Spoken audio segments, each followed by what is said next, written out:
Okay, thank you all so much for joining us. This is the Decolonising Education series where we're focusing on being Black within the education system.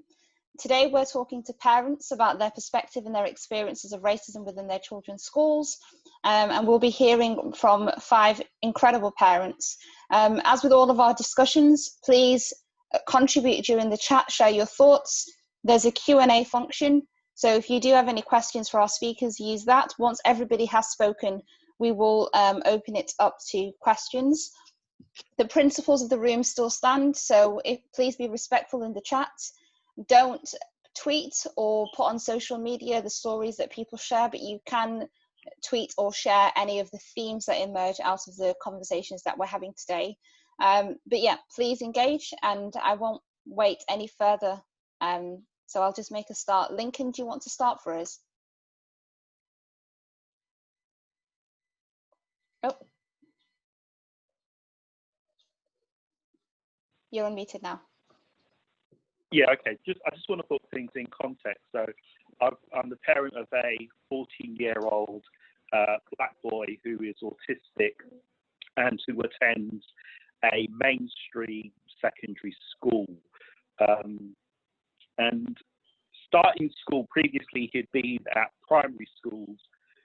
His first primary school was a majority Black primary school, and his second primary school was a majority white school. So 2 very different extremes in terms of experience. However, when he went to secondary school, all of a sudden he's being faced with a culture of racism that is more or less embedded amongst peers, where young people are using racial slurs privately and in many ways finding that quite humorous, but never ever saying anything publicly because they understood the consequences if that was the case. And what happened with our son, because he's autistic, he struggles to navigate the social relationships. And it became very apparent that he was socializing with peers who were using this type of language. And because they found it funny, he found it funny as well. He was just repeating the behavior of his peers without understanding what his peers were actually doing or fully intending. This actually resulted in him having a very serious meltdown. And when he has his meltdowns, he does say the most disturbing type of comments, and he would repeat these racial slurs towards other pupils, and most of them were Islamophobic comments.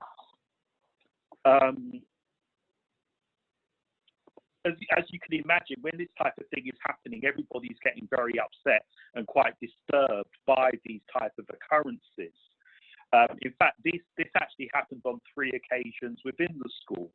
And the school were really concerned, because normally if a child makes a mistake, you hope that they would learn from it. But when a child continues to repeat it time and time again, of course they're thinking, this isn't right. What is happening here as to why this young person is behaving in this particular way? And as much as we warned him to stop, he wasn't understanding that this behavior had to stop. What then happened was, as I said, we were very worried that he would be permanently excluded from school because of his behavior. And the Senko decided to sit down with him and to try to get to the bottom of what was actually happening, and helped him to understand why people were angry with him, why using such language was unacceptable, and also got him to understand the meaning of what he was saying and why it was unacceptable, and for him to see that people were essentially saying these things around him because they knew he would copy them. In fact, there was one incident where we came to know where somebody did actually tell him to say something, and he then repeated it. They found it funny, he got into trouble. But the thing was that as an autistic person, he was just not understanding the seriousness of his actions. In the same year, he was also the victim of racist bullying, which occurred both within and outside of school. That it was reported to the police. However, the school dealt with the individuals concerned. However, the incident did lead to a very serious meltdown, resulting in him swearing and breaking things, and really being very, very distressed because of the racial abuse that he had received. Overall, our experience of the school system has been one where we are trying to help them to understand that we're not just raising an autistic son, we're raising an autistic son who is black. And therefore, if he is to navigate this system, they need to really understand that context. I think they've been very good at understanding him as an autistic person, but they haven't really grasped the racial context and how that impacts on his school life and how that will impact on his life in the future as well. I think that schools on the whole have really struggled to understand that racial abuse, racism does cause racial trauma, and that this affects young people physically and psychologically, and that this is not really acknowledged. So hence why young people are left isolated following these type of incidences. The other thing I've come to recognise is that it can be easy to isolate a child or young person as racist and see it as a failure of parental upbringing, rather than consider the structural and systemic causes and how that may impact on individual behaviour. So right now where we're at is that we're mostly going to withdraw our son from school for September. It's a very difficult decision that we've had to make, but the major reason for that is because the school environment is just not suitable for him, it's not compatible for him, and we think he actually becomes more at risk when he's in school than sadly when he's at home. And so again, putting that in a context, it makes you very concerned that as a young black teenager growing up, he needs real help in order to be able to navigate this society and the education system in order to succeed. That's all. Thank you so much, Lincoln. Liz, would you like to go next? Hi, can you hear me? Yeah. Hi. Yeah. So I'm a dual heritage mother of Jamaican and British, and my children, I've got two boys, one with the diagnosis of autism and ADHD, and yeah, both boys. But my focus is really going to be on my journey as a parent. And I wanted to just sort of highlight some of the things that might ring alarm bells that you might first start to notice. So some of these things might include being given the wrong child at pickup, lack of insight into your child's behaviour. Quite often, black and brown children, mixed heritage children, people don't see their behaviour as a need. They might be very quickly labelled as naughty or bad or making the wrong choices, be the ones that are always picked up on and noticed amongst their friends. And as a parent, not being heard about my concerns, teachers being quite patronising, being racially profiled either by the way you dress or the vehicle you drive, and being made to feel less than and looked down upon.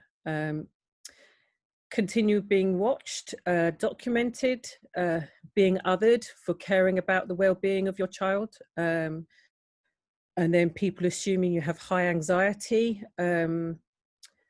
Another thing I encountered was teachers jumped to the conclusion that I was a single mother.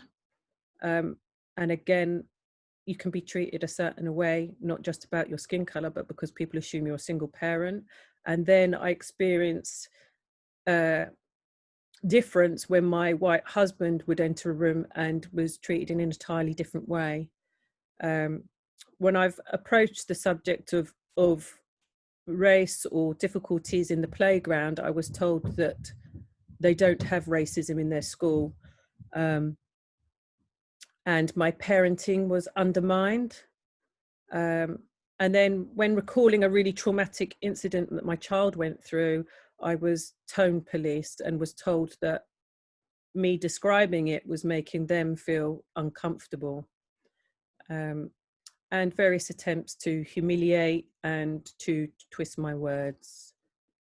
And then actual scenarios, the first time, you know, I noticed my child was struggling with incidences in the playground, I spoke to the school and I was told not to refer to their children as bullies. So this is a school which is predominantly white. And I explained that I didn't refer to their children as bullies, but they were actually my son's words. And given the number of times events had happened and the length of times things had gone on for, that it wasn't too far off the mark. But what really took me back was that they were so quick to judge me and assume that I would call young children bullies. And I found that quite disturbing, given that my background's in childcare, and I would never refer to a 5 or a 6-year-old as a bully. And I have a greater understanding of behaviours in that. And then another scenario was there was comments going around of a racial nature, and a lot of the children that were African and of mixed descent were all put into one class. So there seemed to be problems coming up in that one particular class. Children were told they couldn't sit at a certain table at lunchtime. They were teased about their hair. They were teased about their features.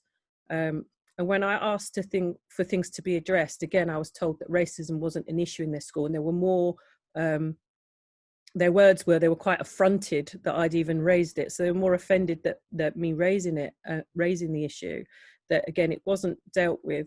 And then later, when it really started to affect our child's mental health, I was met with like hostility, and he was struggling to attend school, and I was instructed quite firmly to make him come and to approach the other parents about the incident, which I wasn't comfortable doing because again, we were talking about children that were age 5 and 6 and that were just noticing differences, and I felt that the class needed to be spoken to as a whole, and again, they refused to do that.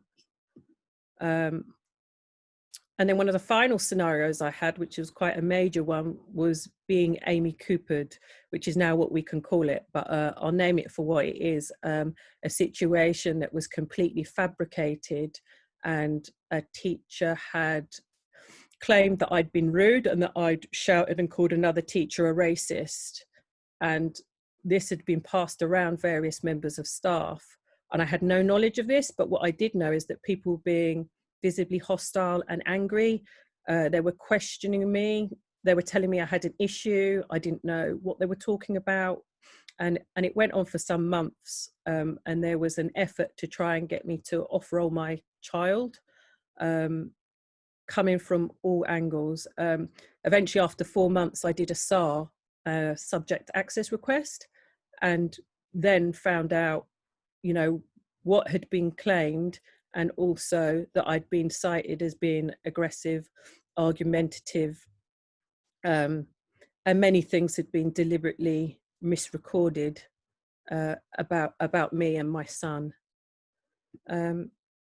I won't go any further into all that and the damage it had on my son, because again, it is quite painful and traumatic. But what I will say is I don't want to see other parents alienated, or for their children's lives to be altered and their outcomes so drastically changed.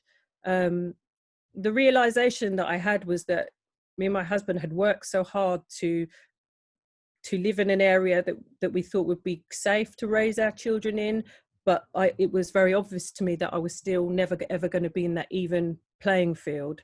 And our son lost his sense of belonging. And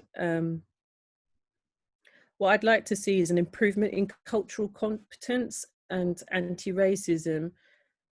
It's just not enough to say that we want inclusion and equality in our schools. It's not enough to be not racist.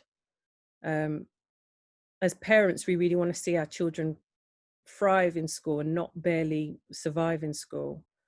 And if you're not actively anti-racist, then you cannot be trauma-informed. And I think it's so important that schools become trauma-informed. And I hope schools, in the light of what's happened recently, learn to grow and become more accountable.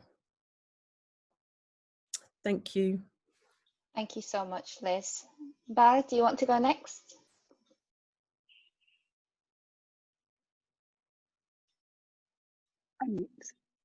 Hi, everyone. My name is Bar.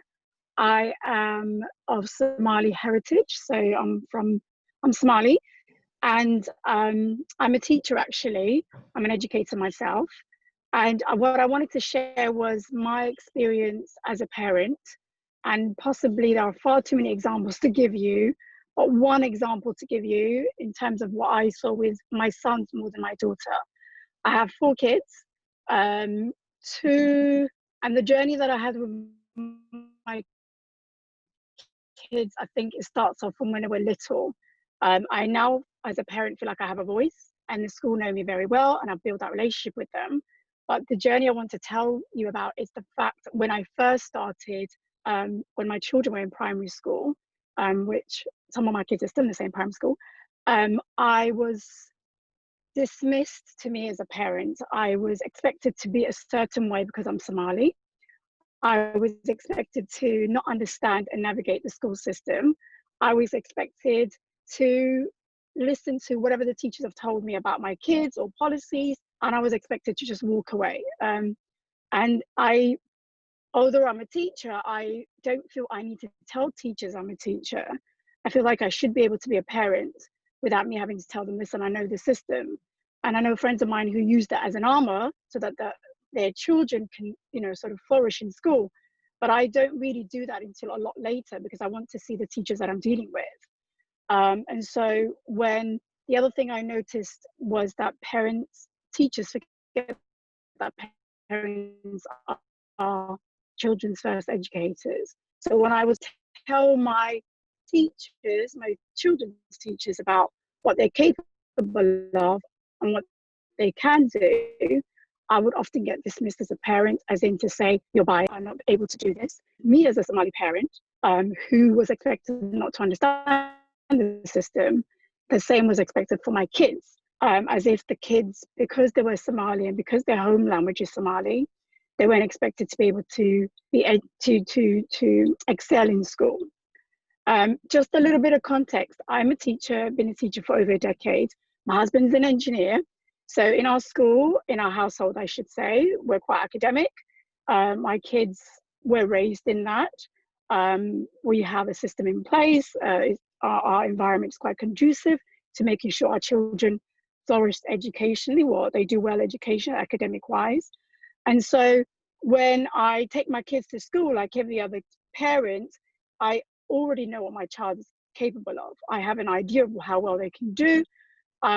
When my child comes home and says to me, I'm bored, I know they're not being stretched. So as a parent, I feel like I have the voice to be able to voice that. I want to share one story. There are multiple stories I've gone through, but I want to share one for my middle child.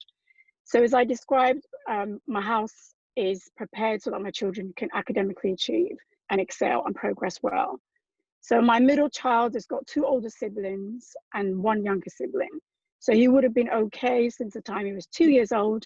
He knew to sit at the table. He did work with us before he even started school. He was able to do a lot of things. He's got older siblings who are mathematicians, who love maths. So he picked up that same sort of passion for maths, and he was excellent at maths, and teachers recognized it quite earlier on. I was on maternity leave for my youngest one, so I had a bit of extra time to put input into their education. So when my son was in year 1, He was doing academically well when he was in reception. His teachers made room for him and provided him with extra work to do. They put him onto platforms which was much older for his age. They encouraged him, and they loved the fact that he was able to do so many things and he was independent. In fact, they would often apologize to me as a parent and say, we wish we could stretch him more. But that was never any need because he was being stretched at home. In fact, he was picked up by a male black teacher who was the lead for maths in the whole school, who taught my two older siblings, and he knew me very well. So he took him under his wings, and he was really, really challenging my child, and he was helping him, and he made him love maths even more. So my child goes into year one. There's a teacher that expects me and my child to not understand the system, expects me to not understand what education is about. Again, I don't feel the need to tell teachers I'm a teacher. I feel like you need to deal with me as a parent. But I could see the expectations that were put on me. I could see the stereotypes, the biases of the teacher. So my child would say, I'm bored in class. I would ask him what he's doing. He'll say, I'm doing whatever the number bonds of 10 or 20, whatever it is. My child could do that when he was like 3 years old, even earlier. So I would go to the teacher and I'd explain, I say, he's bored. Is it possible you can stretch him, speak to these number of teachers? They know him quite well. I was dismissed a number of times. I was told that I'm actually quite biased about my own child. Every parent thinks their child's a genius, and I'm honestly not being believed. I said, okay, fine. Then assessment time came. My child, when they do the end of assessments, he was given a level, maybe 2 levels lower than what he's capable of. Again, I had to go in to have a conversation with the teacher about these levels are not correct. I was told that what your child can do at home doesn't necessarily translate to what they can do in class. I was like, okay. Then I had to go above this teacher and go to the deputy head, who was the assessment lead for the school, and ask and say, listen, I'm a parent teacher. I understand how the school works. I understand our system works. Can you please assess my child so that this teacher can understand that you're assessing the children in the wrong way? I was told, oh, maybe mom, he's more comfortable at home. That's why he's excelling at home. Maybe at school, blah, blah, blah. I said, fine. Anyway, I was adamant. I wrote a letter to the head teacher. I was really, really adamant. I said, I'm not accepting this. You have really low expectation of my child. To cut a long story short, he was assessed. It was found that actually he was at least two levels higher than what he was assessed. School then apologized. Then because the school apologized and they acknowledged and they said they were going to stretch him, the teacher then turned completely nasty towards my child. She would discipline him for the most silliest things. He would yawn and he would be expected to be disrespectful. He would lose his golden time. He would be said all these mean things. I started tracking, honestly started tracking everything that was happening every day so that I could get this school to understand what is going on in that classroom. My child, at one point, there was an activity that she did in class. The teacher, she said numbers off the top of her head. She wasn't expecting any of her students to answer it. My son answered the question. And I don't know if she was I don't know what was the purpose of her comment. She said to me, oh my God, your son managed to answer this particular question today without doing any calculations. I was very surprised. I said, I have been telling you for months that this is what your expectation of my child is not doing him any good. And she said, she didn't agree with me, but I found out later on when the lead teacher of the year group talked to me, she said that my child was possibly autistic because she couldn't understand why a child could do maths so well. I mean, I could go on forever, but I feel like schools, not only necessarily schools, but teachers need to understand that every child is not the same. Your expectations of a whole ethnicity group or whole race, you need to keep that in check, because I feel like that's having an impact on us, our kids. That's having an impact on parents. I'm lucky enough to be able to navigate, to understand the systems I need to follow, to be able to advocate for my child. But I know the fact that my child was assessed poorly means the whole class was assessed poorly. So the whole class had to be reassessed. And parents would talk to one another, but they didn't have the courage or the confidence to speak to the school because they didn't want to be labeled as a trouble parent. I picked up that label, and I'm okay with that label. That label was I'm the troublemaker, or the informed parent. I'm okay with that because it means I'm holding them accountable. And my takeaway for parents would be to make sure that you keep having conversations with your kids and to challenge schools where it's possibly necessary, because school would expect you not to challenge them and they would give you information that's not correct. And it's not necessarily the school, sometimes it's just the individual teacher, and to make sure that the systems that are put in place to hold the teacher accountable, we as parents are confident to challenge those systems, because it may be for a little while discomfort for you or your child, but we sometimes, I think of it as if I help my child, I'm helping another child. Because honestly, what I do for my son or my own kids, I know that will have an impact on another child. I mean, one quick other story is when my son, and it's always sons, I noticed, my daughter, I've rarely had any issues, like once maybe, but my son's reoccurring. It's always expectations, low expectations of boys, and being put into this bracket. When my son went to year 7, I think the first week in, you know how they get excited to get to line up and they run. So my son was running to his lunch. He was stopped by a member of staff, a senior member of staff. And this is this little boy who's never been to, I mean, he's never been in trouble really. He doesn't know anything about reports or anything. This particular teacher had approached him and asked him for his report. He said, I don't know what that is. He was given a detention. He came home and he said, Mom, I was asked for a report. What's a report? I had to explain to my son what a report is. But again, I had to call the school and say, why would you ask a year 7 child for a report when you don't even know them? I explained my expectations of the school and why that particular scenario, what it meant for me. Did you expect my son, because he was a young black boy, did you expect him, because he ran, that he would be a troublemaker? So, I mean, like I said, I could go on for a long, long time. But again, my aim is to help parents have a voice, to be able to advocate for them. And I often would do that as a teacher and as a parent and as a community member. And I hope what I've shared today has given somebody the confidence to open their mouth and challenge school, not necessarily a school, but a teacher itself, their child's teacher. Thank you very much, Muna. Thank you so much. A lot there for us to have a think about and move forward with. Darren, do you want to go next?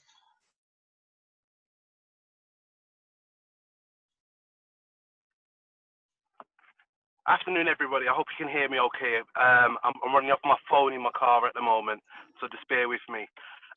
So yeah, I'm Darren Leville. I live over in Birmingham, and I'm speaking to you from a couple of capacities actually, because I'm a father of 5 black boys, and I also run an organisation in Birmingham, which supports families. So I'm going to speak from those both perspectives. So I'm myself, actually, if I don't mind. So I'm going to start for myself. Growing up in the 90s, in a majority white school, Catholic school in Birmingham, I was encountered with a lot of racism and a lot of fear for safety. So there was, as we used to call it, NF boys waiting outside the school, waiting for us. And they were after us. They were chasing us down the high street. And it was awful, and they were linked to other boys who were also attending the school. I remember, in terms of this is where I can relate to young people so much today, in terms of feelings of safety and acting out. So I can remember on an occasion walking to school with a knife because of fear of being attacked. Then there was a fear of the law, which always outweighs everything for me. So I didn't do that, but there was incidences within the school, and in terms of my parents reporting this issue in school, their voices fell silent and on deaf ears. If anything, the narratives that were given to my parents was, quite frankly, Mrs. Leville, Darren will never be an academic. Here I am as a master's candidate, ready to finish off my dissertation. So, you know what I mean? This is the sort of way exactly that is sort of played out. Now, moving on to a parent within, when my older boys were going secondary school, there was issues around when the school switched and changed to academy status. Now, that's when we found there was a real purge of black boys being excluded within the schools, and a lot of them were facing all sorts of difficulty, and they were getting pulled up for the minimal incidences around stuff like hair or uniform, brought zero tolerance these into school. The bonus that we had as parents is my partner used to work at the school. So she was able to challenge them appropriately, and also for myself, being a youth worker, I was able to challenge them accordingly and encourage them to look at other sorts of ways to deal with it. Needless to say, glad and thankfully, our boys did finish school, and they did do well despite all the difficulties. But in terms of how they felt they were being mistreated and treated differently, and they were being pulled up for incidences that other non-black children weren't getting pulled up for. So these were the sort of difficulties that was faced. So for me, that really kind of showed us the sort of issues. Again, one of the things that I did as a boys in primary school, joined the Board of Governors, and that allowed me to be a voice. So many of the black parents within the school, because they were able to say, well, look, actually, we've got these sort of issues and these problems whereby what would appear to be lack of cultural competence or lack of cultural understanding were often interpreted and as safeguarding incidences.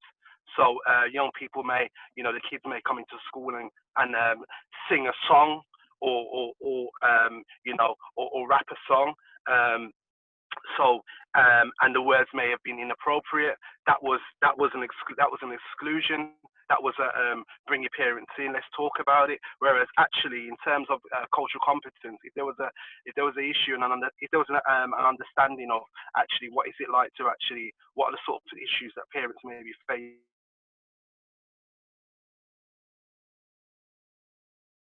they may have played out differently. So yeah, there's many aspects of how racism sort of played out within the school. For me, looking at how it sort of pans out today, it's definitely a lot more overtly, in the sense that it's more around some of the school rules around hair. I remember getting pulled up for my hair. As soon as I finished school, that was my rebellion. I grew my hair because I could. Whereas it was a thing where they were getting pulled up for their hair, and that would be a period out of school, therefore impacting on the education. So for me, that was massive. And did it really need to happen? Did hair really impact on the education? Did hair impact on the behaviour? No, it didn't, as we know. So for me, there was lots of different sorts of issues that were being pulled up, and many of the parents, especially when we was going through the academy change, they did feel that the rules were getting tighter, and it was always seemed to be the young black boys that were getting pulled up around this. This led, within a space of 6 months, a good 10 black boys being excluded from the school, and ended up going to pupil referral units. It's a real shame.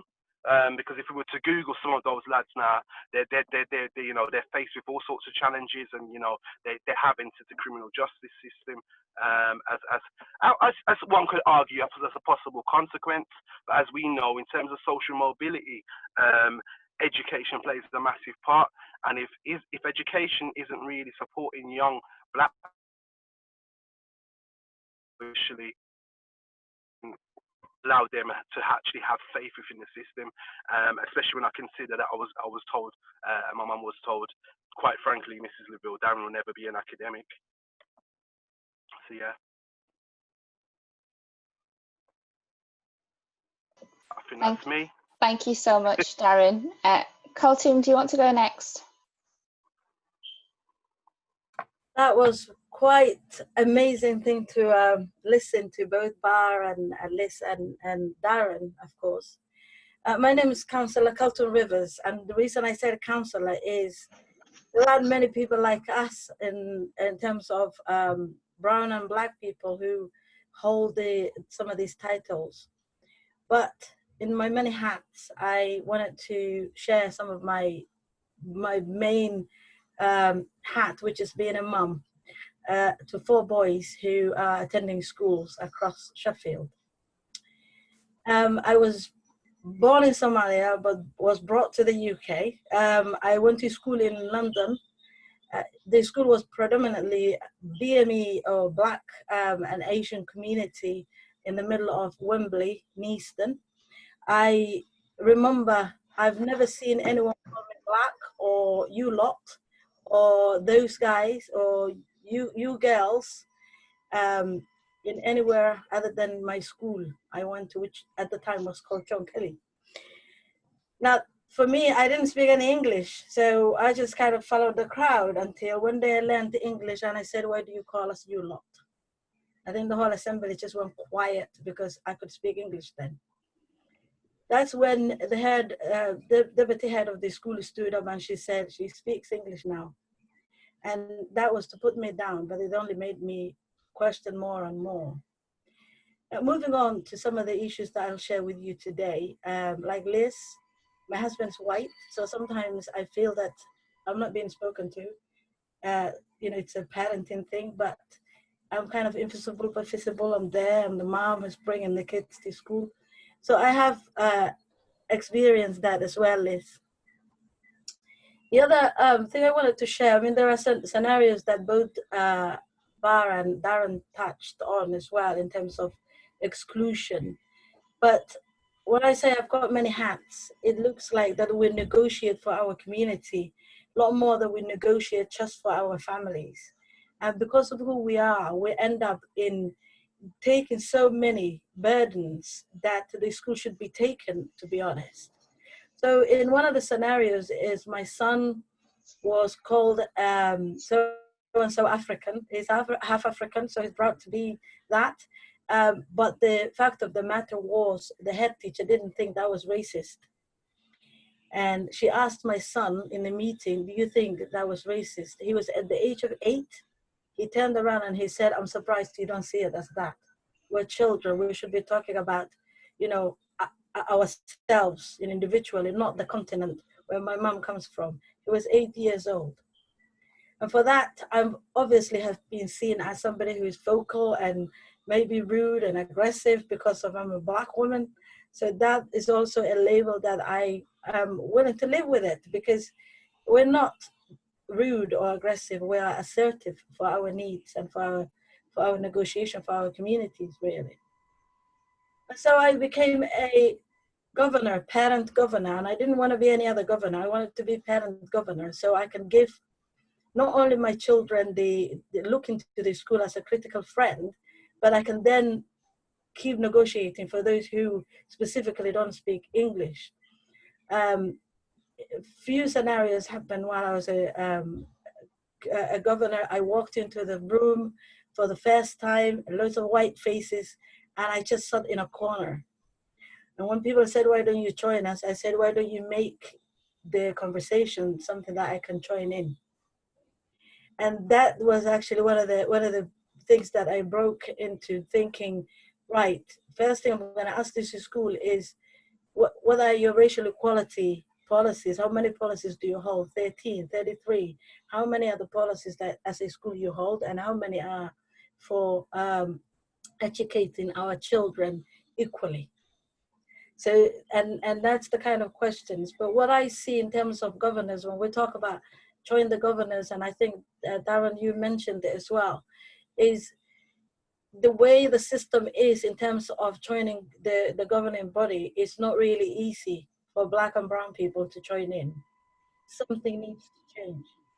At that time, I became one of the people who they used to campaign for the BME communities, but my poster went everywhere, but nobody joined us. You know why? Because people are not going to the communities to promote what the governing body does. It's part of the Sheffield City Council. It's really not subscribed to by many Black people. So for that reason, I think there's quite a lot of things that we negotiate. I wanted to share my story to actually say not only do we negotiate, but we also live with it as well. So we see quite a lot of racism for our families as well. And one of the other scenarios in terms of boys being excluded is that I have seen where schools in my city were becoming academies, like Darren, you mentioned. And I can honestly tell you how many of those young men who have been excluded, who have gone into criminalized, not criminal activities, but have been criminalized. So when I say that, the distinctions between the two of criminal activities and being criminalized is whoever put them and excluded them and put them on the streets actually criminalized them as well. So for that reason, I think excluding our children, and it comes from education. It starts, the buck stops with education. And I think when we're talking about, my other hat is I'm a PhD candidate in September. I'm just finishing my master's in serious youth violence. But that's not because I'm looking at how young boys from the communities are doing criminal activities. I'm looking at how the system is really putting them out there. And so obviously I don't know what the findings is going to be, but we can actually guess some of these services that have not reached our communities. One other thing I wanted to just add to what Liz said is one of the, this is a scenario, one of the teachers labeled my son, who's now 13, next week, 2 days time. She labeled him at the age of 6, she labeled him aggressive. She gave him, you know, the anger birds or the anger toys. She gave him a character and she put it on his board and she said, we need to calm down when you see that. That's when you calm down. I had to actually say, what you are is a teacher, but you're not really teaching. Teachers are like parents and I respect them. And culturally we learn that we should respect teachers. And my son, up to until he went to high school, he was saying, remember that teacher told me I was a little bit angry all the time. He wasn't angry. It's just the fact that she just wanted to get to me being an angry woman as an assertive woman. I've been seen like you, Liz. I think, you know, that I was angry. And one of the reasons why I wanted to share, and I said to Mona, I'll share this, is we have a dichotomy of where my one hat says something and then the other hat says something. Ultimately, I'm a Black mom.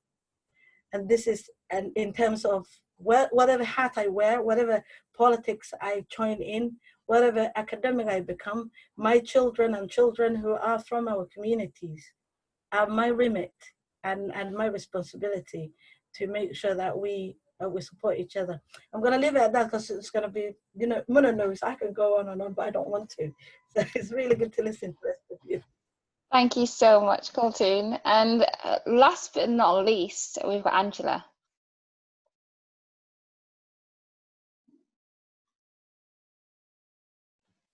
Hi everybody who's listening.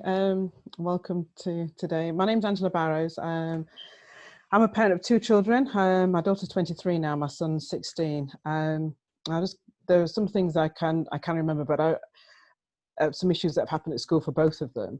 But what I wanted to say first was I'm one of 5 children. I've got 4 brothers, and I do remember my mum always reminding me of the time that she had heard that a boy had ripped my brother's coat when he was younger in primary school, and that the father of the boy was going to come up to beat up my brother. As soon as my mother heard that, she didn't even put shoes on her feet. She ran down to the school and got the dinner lady to tell the dinner lady, if that man ever comes up here to come and beat my son, tell him I'm looking for him.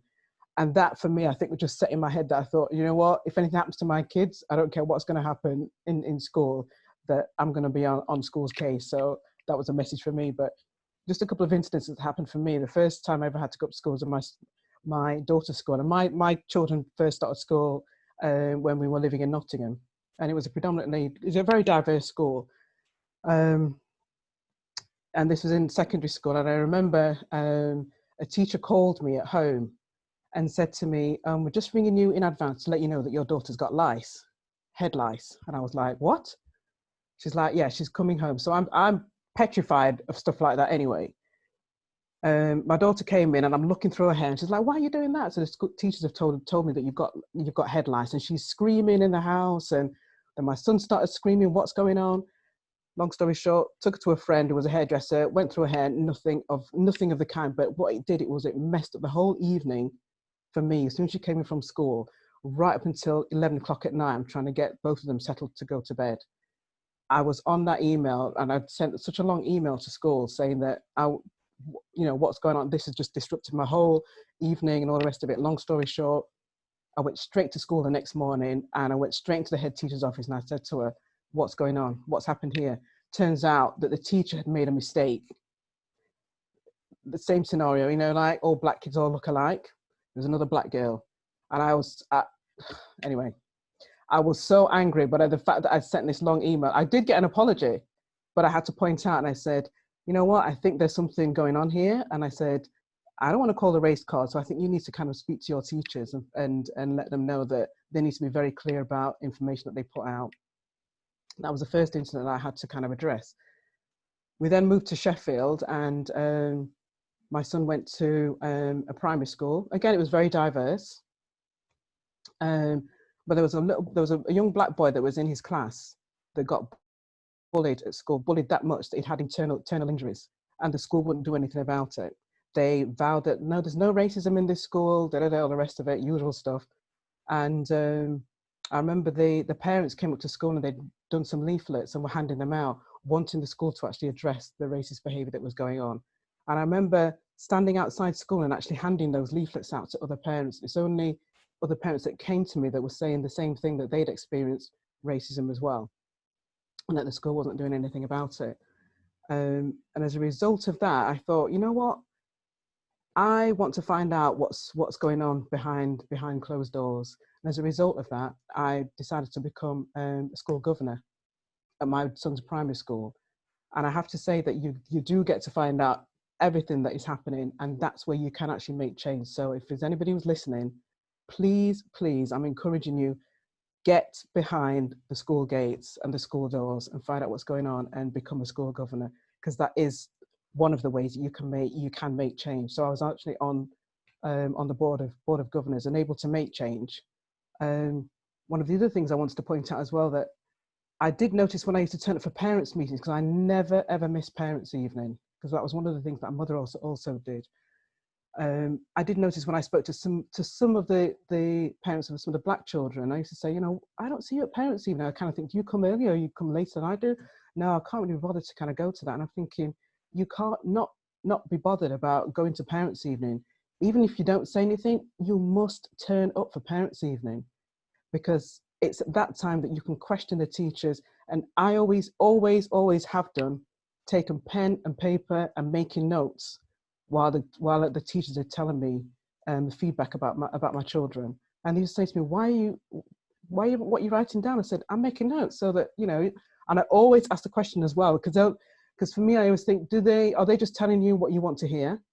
So I always follow it up by saying, so how do you think my son, if you say there's a deficit in this particular area, or you think he could get better at this, so tell me what else do I need to, what else can I do as a parent to try and support the child? And that throws them, because they're not expecting that. They just kind of expect teachers to kind of just give you a feedback, and then as parents, you don't answer back. Go with questions and question everything, even at parents' evening, any meeting that you attend, question everything. And get support if you need to as well. When my son went to secondary school, it was a predominantly white secondary school.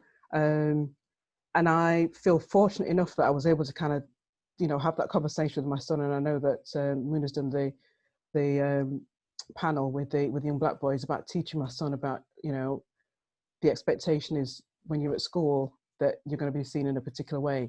And I used to say to him, if any of the kids that you were around, and in your case, it was predominantly white kids, if they're getting into trouble, you step to one side, you leave them to it, because the first person they're going to see is you, because you're the one that's going to stand out.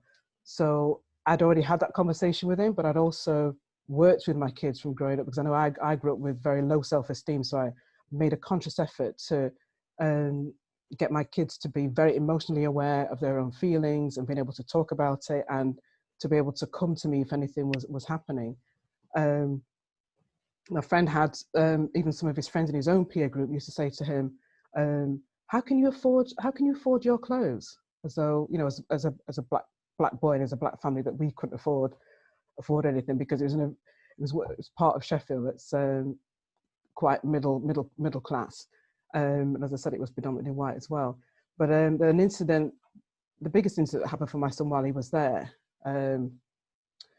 was him and another black boy and a white boy were just heading back to the classroom, and walked across the hall. One of the teachers, this deputy head, I didn't know it at the time, the deputy head had kind of walked out while they were going to the classroom. So my son waved, and then she came over to him and said, you know, which one of you boys, and it was, she didn't talk to the white boy, she said it was to my son and his friend, which one of you waved? And so my son, I said, yes, it was me, miss. And she said, right, come to my office. And what she did was she gave, taken him back to the office, and gave him a behaviour report and 30 minutes detention. And I remember getting the phone call while I was at a train station, having come from a meeting down in Birmingham, saying that your son's been given a behaviour report. And I was thinking, you know, as soon as any parent would know, as soon as you get a phone call from school, I know for me it's a case of, oh my God, you know, is there something really bad that's happened? So I was like, what's going on? So I thought, you know what, let me leave it. Got home, spoke to Hayden, sat him down, got his side of the story, wrote down what he told me, and I got onto the email again. I sent the email to the deputy head saying, I need to speak to you. I didn't say in one line, but I just kind of said, this is what's happened, and I want to find out your side of the story. And she said, sent me an email back saying, let's talk, had a conversation. Can you come in on this day? I said, yes. She said, is 8 o'clock too early for you? And I said, if you can be there at 6 o'clock, I will be there. So anyway, we had a meeting and she gave me her side of the story. And I had to say to her, I said, what made you choose my son? They said, because there was two black boys. Mumbled, couldn't really answer it. And I knew that I challenged her in a way that she had to look at the reason why she'd chosen one black boy against another. And again, at the end of the conversation, I said, listen, I've heard your side of the story. And she just immediately apologized and said, you know, I'm really sorry about what's happened. And, you know, we shouldn't have got, I said, you got a behavior report and detention just for waving at you? I said, I could have understood it if, you know, if you'd been rude or anything like that. But it goes on. And I know I'm hearing the conversations and things that are happening in schools from, you know, from the rest of the panelists. But I can't remember who said it, whether it was Darren or somebody was saying that, you know, or it might have been Bar that said, you know, if it's not your children, or it might even be Calton, sorry, that said, I myself, I'm always looking out for, particularly for our own black children. But I'm a real advocate of trying to support all young children, whether they're black, white, Asian, or whoever, because I work as a therapist and I work in schools. And I do work in an alternative a school with alternative provision, which is predominantly white boys. There's one or two black children that are there, but I treat them all the same. I offer them the same support. But one thing I don't do is that I don't join the teachers in their staff room, because I don't want to hear the judgments that they have about those children. I want to be able to see those children for myself. So I deliberately don't get involved in any conversation. If I hear any conversations about any of the children, I just don't want to know, because I want to be able to see them for who they are. But I do speak to the black children, because I know I look at them and I think they could be my children. I try and encourage them, because I know that they're not aware, may not be aware of kind of how they could be treated in school. So I do try and support them as if they were my children. And just one other thing that happened for my son when he did his GCSEs, did brilliantly, and I know that the teachers may not have thought that he was able, but he's very quietly able. He wasn't the kind of black boy that would be out there and really brash and everything. And I think that probably kind of threw the teachers a little bit as well, because he's quite quiet. But he got his GCSEs. He's got really good GCSEs. He went to the college for the enrollment, and it was a sixth form college, and he wanted to do art, which is equivalent to 3 A levels, and also wanted to do sociology. And I remember when we went to the enrollment and they said, oh, he's doing 4 A levels. Actually, we don't allow the students here to do more than 3 A levels. And I remember them going to the side and having a conversation. And I'm looking at my son and he's looking at me as though to say, I don't care what they're going to say. I'm doing my 4 A levels and that's what I've come for and that's what I'm going to be doing.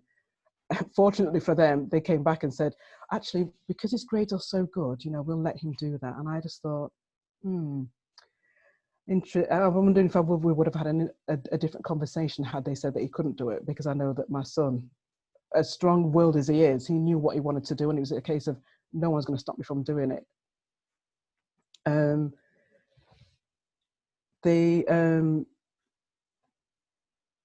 There was something else I was going to add, and I can't remember what it is, but I will leave it there. Oh, that was it. Sorry, the last thing I was going to say was when he was at secondary school, just after he'd got his results, in fact, it was the year before they hadn't had Black History Month, and he was absolutely livid that they hadn't celebrated it at all. And then he was questioned as to why he didn't stand up. I think it was why he didn't stand up for the 1 minute silence for the soldiers for World War II.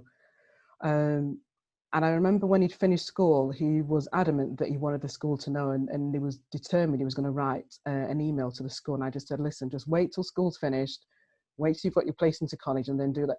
And he did that. He wrote to the school and explained to them, just because you might have got, one Black person, one Asian person, and someone else, doesn't mean to say that your school is diverse. You need to fix up. He didn't use those words, but he was just basically saying, you need to get your act together, because you're expecting me to stand up for something, for the soldiers who died in World War II, and the recognition is mainly just for the white soldiers, when in actual fact there was a range of soldiers from other ethnic countries that had taken part. He said, and let them know that, he was disappointed. But I experienced that feeling of walking into school, and I used to come for parents' meetings or come to see, come to some of the events that were being run. That sense of uncomfortableness, I would say. And even when they do presentations, and it's like, I'd be the one putting my hand up and asking questions, because I'd be the one of probably about 5 of about a sea of white parents that were there. But you've just got, what I do want to say is to let parents know, do not allow the school to fob you off with anything at all. Question everything until you know different, and believe your children until you know different. The only other thing I would add as well is that working in alternative provision with COVID that's happening now, we've got some of the children that are actually in school, and some of them, and I don't know how the teachers or the schools actually chosen which kids are coming into school for like one-off sessions just to kind of just get ready for September. And I heard that one of the Black parents had a phone call to say that we're asking your son not to come into school before, during this time. And the parents said, oh, okay. And when someone questioned them and said, did you not question asking them why they didn't want him to come? And she said, no, I didn't. I just accepted it. And I could feel that anger, because I'm thinking to myself, if you're saying that you're not allowing my son to come into school, but other children are allowed to come in, what's that about? So it's about, trying to make sure and find out what's going on with the school, and question every single thing that is actually going on. And don't feel you have to do it on your own, because I'm sure there will be other people, parents, professionals that will be around you to support you with any issues that are going on in school. Do not feel that you're on your own, and get some support. So that's what I'd like to say. Thank you. Thank you so much. And all of the speakers, thank you so much for being so vulnerable and honest with your stories, and for giving us such pearls of wisdom to take away as well. I'm just going to spend some time now going through the questions that have come through. So Lincoln, there's one here for you first that asks, what is the difference you noted when your son went to a majority white primary school and a majority Black primary school? So did you notice any difference in the two schools that he attended?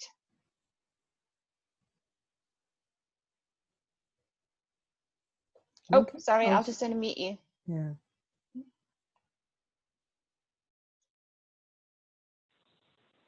There you go. Yes, I would say the major difference was from the parents themselves. We went to a school where everybody was quite warm and friendly and approachable, to one where all of a sudden you're being stared at park your car in the car park. It was a case of we had to take our son out of his previous school as a matter of urgency, and there was only one place available in this local school, which is out in the countryside, actually, on the outskirts of Watford. And we decided that, well, we have no choice. He has to go to school. But that was the major thing. At no point did we ever feel that the other parents made us feel comfortable in any way, apart from, I think it was sports day, the very last day, then people were talking to us, and so often we put it down to being busy, but I think it can also be a case of just the sheer unfriendliness that many of us experience when we enter white spaces. Thank you so much, Lincoln. So the next question, and anybody who wants to answer it, just raise your hand and I'll unmute you. The question is, why do we think there's a disparity with children from BAME backgrounds, particularly when they enter secondary school? So what are our thoughts on the disparity in terms of, I don't know what that's in terms of, so you can have a think about it, but I think it's educational disparities, particularly within secondary schools. Does anybody want to respond to that question? Kaltoum?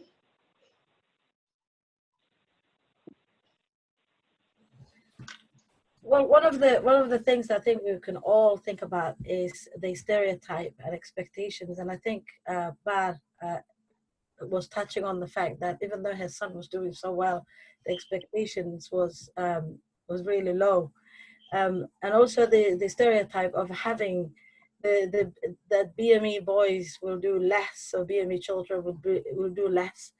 To be honest, when you think of every family that I have come across in the community, they working so hard to even pay from their own pockets to get extra classes, after school classes for their children, and no mothers who have never been to school or lost that kind of chance to finish their education by coming to this country, who work so hard that their children get A's and work hard. So it's the disparities is how the schools are not doing their part. If the communities are doing their part, the schools, and ultimately, I think Mona will also agree with me, is that I sat in a meeting the other day where I'm thinking about if the BME students don't want to really go for funded applications or other things like that, it's because their achievement is being like this because of if they're coming from a poorer background, they have to stop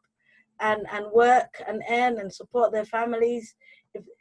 It's a structural racism, really, rather than just an education that's affecting them. And to be fair, I think it's more of a holistic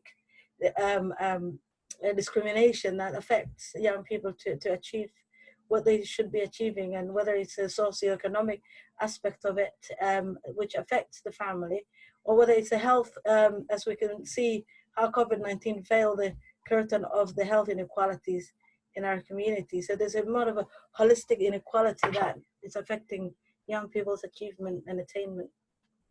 Thank you. And linking to that, the next question, Darren, do you want to respond to that one before I move on? Yeah, go for it. I'll unmute you. Do you want to unmute yourself, because I don't seem to be able to unmute you? Yeah, I'm here. Okay, so thinking about that question, I think one of the key things to think about is, we need to look at things with like a critical race lens. So we need to be able to look at it and say, and with critical race lens, you can't do that without looking at things, with an intersectional approach. So when considering intersectionality, this is whereby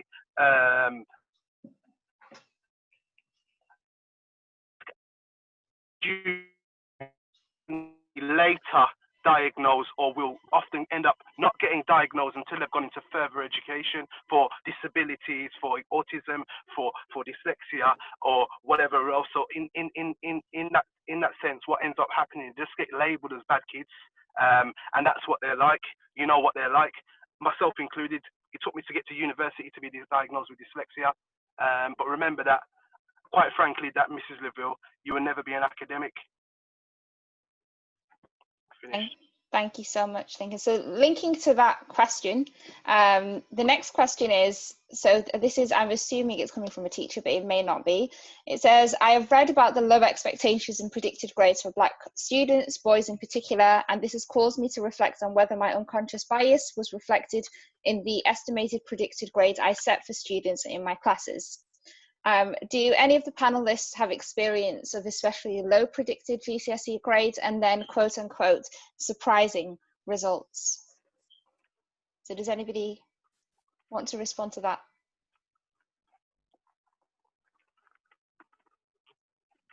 Angela and then Bar. Yeah, just to make a comment that I did feel that when my son was at primary school, that his results for his, definitely for his maths, was lower than I think he was capable of. And goes back to what Carlton was saying, is that I took it upon myself that I didn't want him to start secondary school, you know, struggling. Or may not have been struggling, and I don't know. I didn't kind of get a sense. And again, you know, going to all the parents' evening, I didn't kind of have that sense that he was struggling. But again, they can tell you whatever they want to tell you just to kind of make you feel good. But then I kind of thought, something doesn't sit right with me. So I actually went out and paid for extra tuition for him so that he was prepped ready for secondary school when he got there, and that he didn't start to struggle from leaving secondary school. But yeah, that was a comment that I just wanted to make, was just that, you know, if I had a sense, I thought my gut feeling was, I'm not really quite sure about this, but I thought, do you know what, instead of kind of just not being sure about it and letting him go off to secondary school and then start to struggle, and then before you know it, it's kind of gone too far and he's kind of ready for his pre-GCSEs and whatever, I thought, let me take stock now. So yeah, just a thought. Yeah, and the only thing I'd add to that before I come to you, Bar, is that there are a lot of parents who feel as though they're gaslighted, and they have this instinct of knowing their child and knowing what that child is capable of, but very often responses from those that are within the education system can make them doubt some of the things that they know instinctively about their child. Bar, I'll unmute you. Yeah, I've experienced that twice as a parent. So my daughter, who now we're going to be in year 13 next year, when she was doing her GCSEs. So again, always think of context is important. In the end, she ended up with 5 9s, rest 8, maybe 1 7. She's very bright, but when she was doing her English exams throughout the year, and I don't know whether or not the teachers didn't know how to assess the papers. I don't know whether or not she had that last push in the last month. I don't know whether or not the paper was easier, but she wasn't being predicted or marked as more than a grade 6. But when it came to the exams, she actually got a grade 9, which is a massive difference. And that happened again at primary school for my son. For his year 6, his teachers would always give him a lower level. He's in year 11 now, but he would get like, I don't know, level, this was when the levels were there, it was like level 4, level 3, I can't remember. And then when he did the exam, he actually got a really high level 5. So sometimes I wonder, I know one is definitely low expectations, but sometimes I also wonder whether or not teachers don't know how, some teachers are struggling with assessing kids properly. I think it might be a combination of both. Thank you so much, Liz, and then I'll move on to the next question. Yeah, I was going to say, yeah, I've definitely experienced the same. And I think some of that was actually because they misunderstood my child's autism. But I also wanted to point out, you know, if your child has a SEND need and they are Black and are of colour, there's like a double discrimination that can go on. And I think in my son's case, he's brilliant and he's pure genius in certain areas. But because of the diagnosis, it was assumed he was not capable. And they really had very, very, very low expectations, and then were quite surprised at how he did achieve. And maybe sometimes, you know, he's more of a visual learner. He may look like he's not listening, but he's taking it all in, and his ability to teach himself stuff is phenomenal, and it's beyond me. So, but yeah, I also just wanted to mention the sort of double discrimination that can be experienced. Absolutely, thank you. So the next question do you think schools need to do more to adopt an equality policy and an inclusion policy? And rather than have the two of those, maybe have an anti-racist policy? And what would that look like? So does anybody want to respond to that question? Do you think schools need to adopt more than an equality policy and an inclusion policy, and instead have an anti-racist policy? And what would that look like? Liz, I'll let you respond. And then does anybody else have their hand up? Okay, so Liz, over to you. Liz and then Kulthum. Yeah, I mean, I think again, I'd say to a degree it depends on the school itself. I feel very much that there needs to be a far greater understanding, especially in schools that are predominantly white. If people haven't experienced something and they haven't seen something, it's as if it's not happening, and that needs to be addressed, as well as cultural competence. But the whole idea of, so I think it's just not enough, because these schools, all schools have an inclusion policy and equality policy, but it's just not enough. There needs to be a far greater understanding. But, you know, I'm not too sure how you would tackle an anti-racist policy, because I believe so much of that is actually about a way of being, the same as being trauma-informed. It's about a way of being, and it's not something that can be just a list of things or a day's course. It's something that you want to become, and that you want your organization to become. And again, so much of that would begin with dismantling certain structures and starting all over again and recreating what you are. But yes, I think it's a broader thing than that. Thank you. Thank you very much. Kulthum? Thank you. That was similar to what I was about to say, but I think schools need to move away from this kind of defensive way of saying we have, and inclusion policy. So the schools need to recognize what they have and what they don't have. That's the same way that we're saying, recognize your white privilege. Schools need to recognize what they really do have and what they don't have. The other part of it is, it was okay for me to go to become a governor and say, so what's your racial equality policy? But actually much more deeply, I was more concerned about how do they deal with racial incidents. And more children can say words that they learn from home, I get it. But in terms of the schools, how do you employ?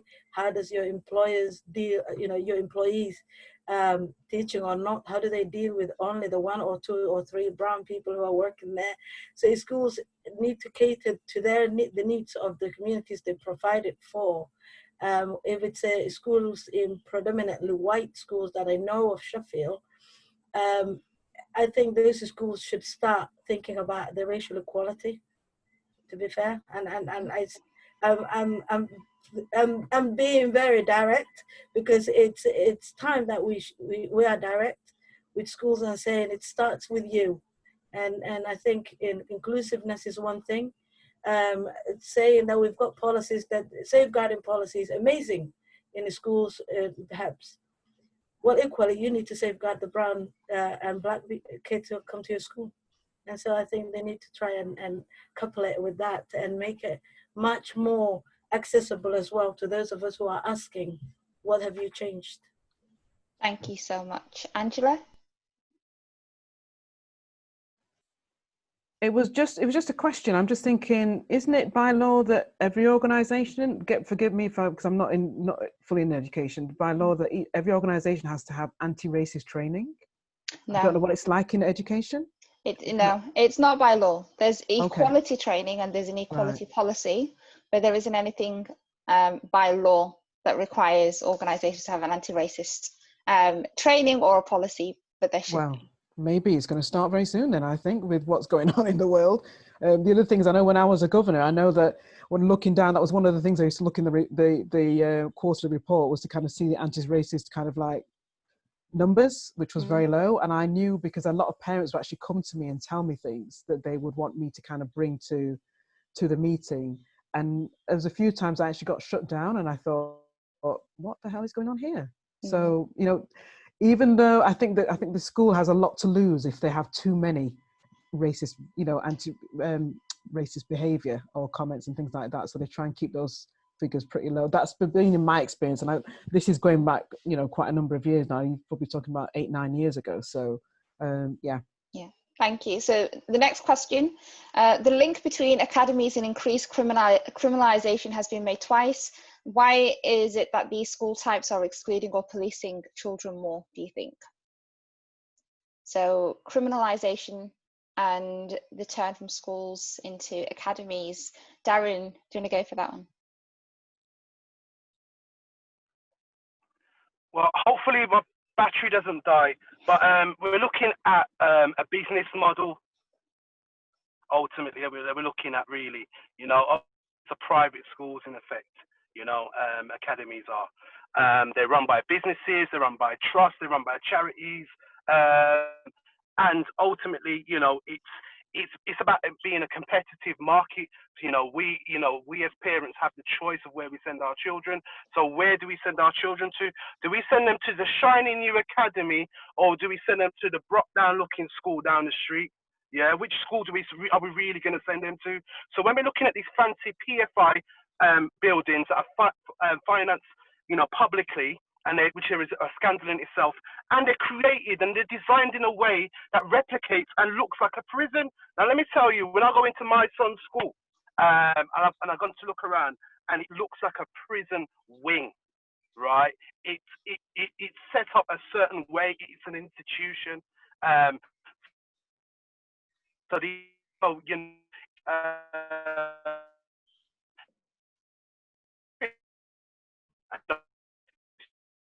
It would be wrong to not consider that there is a pipeline of school to prison pipeline, especially for minority, ethnic, and those with disabilities, because when they ultimately go into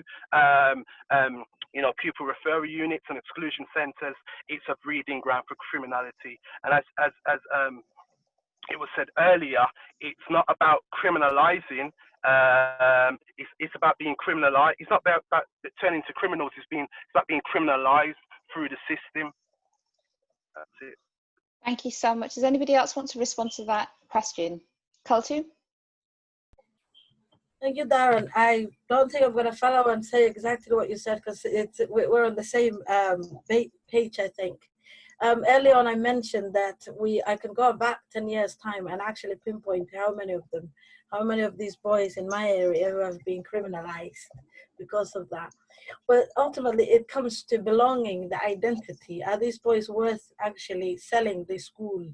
The bad image these BME young boys have brought to the school. One specific school that I'm not going to mention at the moment is I have been called to support a family whose son was being excluded, basically. And looking at the report for exclusion, I just couldn't believe it. Running down the corridor, who doesn't? Those kind of issues. So I think when it comes to the behavior book that is being developed as before exclusion, is everything goes on there. He was wearing trainers when he was not supposed to be wearing trainers. So I think overwatching and over policing for so long, and then who has been overwatched and over policed is going to be the black boys in some of these schools, and that's why we end up academies excluding BME young people, and it's one of the things that I will probably be studying a lot more. But I have seen it in my own hands and eyes in helping families who really wouldn't understand. He's very good. He's achieving well, but he's not really the one who should be going on to the academy when it becomes an academy, and that's it's really sad to kind of acknowledge that. But it's difficult for some communities as well, especially if they've been working so hard with their young people, and then all of a sudden they get excluded. So there's that prison box that they're being put in, or in a box of troubled boys. That's what I was getting at. Yeah. So I'm just conscious of the time. So this is the final question that we're going to be able to get to. And it says, what advice would you give people who work in education, not just teachers, who want to work in solidarity with you to support you and your children to address systemic racism in education. So what advice would you offer? So who wants to take that one? Could you say it again, Muna, the question again? Yep. What advice would you give people who work in education, not just teachers, who want to work in solidarity with you to support you and your children to address systemic racism in education? Okay. So, Liz, do you want to go first? Start. There you go. For a start, there's the phrase, children can't be what they can't see. And we need representation. And that's in all areas. So, not just schools, but within local authorities, within the charity sector, in every area. And quite often you find there are grassroots organisations that exist, but they're not the ones that are invited to the table. So there's so much change to happen at every level. And that can start right now. So yeah, and start holding yourself accountable, be reflective, learn what it takes to be an ally, and it's a growing learning process. It's okay to get it wrong as long as you are trying and making that effort, and just keep it continual. It's a way of being. It's not there's no short fix, but people are opening their eyes, so I'm hopeful. Thank you. Any other contributions to that question? Bar? Yeah, what I would say to those who actually want to help parents is, I think Liz said there are lots of grassroots organizations which are doing amazing work. And sometimes, I don't know if school actually know those particular organizations, but the grassroots organizations or those who advocate for parents are those who work within certain communities that help those communities and allow them to access the education or navigate the system, to make sort of see if they can contact schools more. If schools don't know where to get hold of them, schools should try their best to do that, but also to make yourself available. Because I feel sometimes the people that are doing the most work in communities are not the ones that are seen. It's only big organizations that are seen, which may not be doing the work. But I know lots of good people who are scattered all around. I live in London, all around London, who are doing amazing work, but sometimes they're not visible to school. Unless I see it myself as an individual, or I get connected to someone and I bring that back into my school, I'm not aware. So I wish there was a place, I know there probably is, and someone can tell me, where there is lots of organizations, grassroots organizations, which can help schools, parents, young people, that it's accessible really quickly and easy that we can access, because I think it's all of our jobs to ensure that we hold schools accountable. As parents, it's all our job as a community to support parents, support young people, and to support each other, really. That's what I would say. Thank you so much. Any other contributions to that question? I just wanted to say just echoing what both Liz and Bar has said, and someone just put in the chat as well that they're agreeing with Bar. It's grassroots that miss out on funding as well. So it's about trying to, for those people who have access to funding or work in those organisations have access to funding, it's about getting that information out. I know that's an issue in Sheffield that's been happening, which we're aware of. The groups that actually and that are needing the money are the last people to kind of find out about it, and in 24 hours they've kind of got to get all this information ready. But it is maybe for those grassroots organisations to, like you said, put themselves into the schools, and it might be most schools have like a parent association. That could be a way in rather than going directly to the head teacher, because I guess those who are at the head, and depending on where they are in terms of like their behaviour and habits and things like that, that information may not filter down. It might be an idea to go to the parents the parents group. I'm not quite sure what they're called now, but there used to be like a parents association within the school where parents got together and they would put on events for the children and things like that. That was back when I was a school governor. So and if that is still happening, that might be a way for some of these organizations to have a foot in the door, that by passing that information to the parents. I forgot what their parents group is, and filtering that out to the other parents in the school. I know that when I was a parent governor, any information that I found out, I would physically kind of talk to the parents about what they were wanting, what they were needing. So as a parent governor, if you are a parent governor, go out and speak to the parents if they're not coming to you. Because once as a governor, they know that you're interested in their, what's going on for you as a parent of a child in the school, they're more likely to come to you. So that's what was happening for me. That I didn't have to ask anymore. As soon as I made myself available and let them know who I was, people would come to me and I would try and support them with their issues, whether it be racism or, I've had lots of parents who've got children who are autistic and wasn't getting, the SEN support and things like that. So yeah, I myself will kind of make that effort to try and find out what's going on in my local community and pass that information out to the relevant schools, which I know have got a lot of Black and Asian students, pupils. Yeah. Brilliant. Thank you so much. The only thing that's left to say is just to thank you. Thank you for all of our speakers for sharing their stories, sharing their time so generously and responding to everybody's questions.